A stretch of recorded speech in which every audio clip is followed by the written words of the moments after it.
Hi students, welcome. Today in this lecture we are going to discuss about critical angle and total internal reflection. Let's start it as I have drawn here this picture. So here I have taken three conditions like when a ray is passing from denser medium to rarer medium.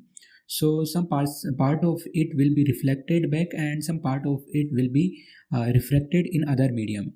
At the critical angle it will be the reflected angle will be 90 degree, and after the critical angle total internal reflection will take place. Okay, so let's understand this by step.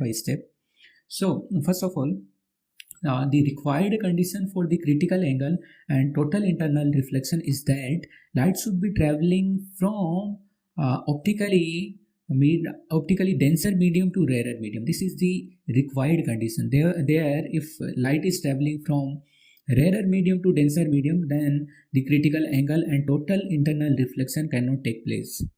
So now because light is traveling from denser medium to rarer medium, that's why angle of incidence will be lesser as compared to angle of refraction, that we can find out according to Snell's law.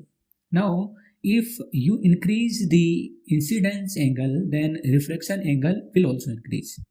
Now at some point of time and at some point of angle, this refraction angle will become 90.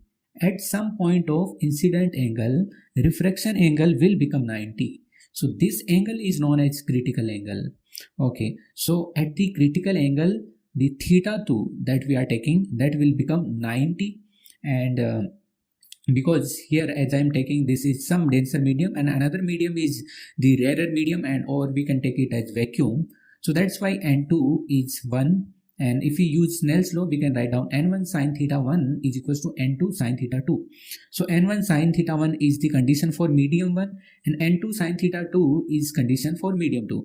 So now for medium 1 I am taking refractive index as n, and because I am taking critical angle, that's why the theta 1 incidence angle is C, and another medium is a vacuum, that's why the n2 is 1, and sine theta 2 because I am taking the condition for critical angle, that's why theta 2 is 90 degree. Now I can write down sine C is equals to 1 upon n.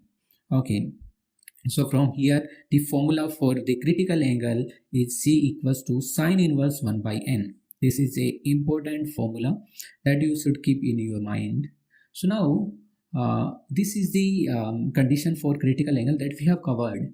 Now let's move to the another condition, that is total internal reflection, and also it is also known as TIR. So if you increase the angle of incidence, if you keep the angle of incidence more than the critical angle, then what will happen? This phenomenon will take place as I have shown over here. So the incident ray will be completely reflecting back in the same denser medium. So this is known as total internal reflection. So if incidence angle is greater than critical angle, then light will not pass to another medium and it will reflect back to same medium. This is known as total internal reflection. So to find out if the total internal reflection will take place or not, then you should also remember, or you should also keep this critical angle also in your mind. So now next is what is use of TIR.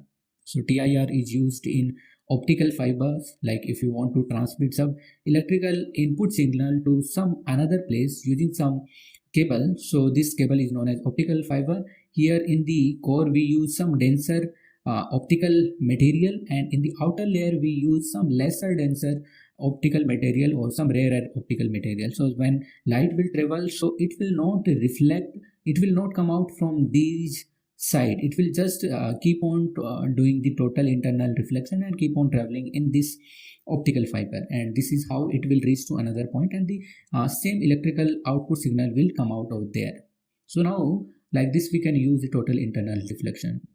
So now you can attempt the question on the critical angle and total internal reflection. So today in this video we have discussed about the critical angle, what is the critical angle, what is the formula for critical angle, how we can derive it, what is the total internal reflection, and what are the uses of total internal reflection. You can add more uses to it, and you can also attempt more questions on it. So let's end over here.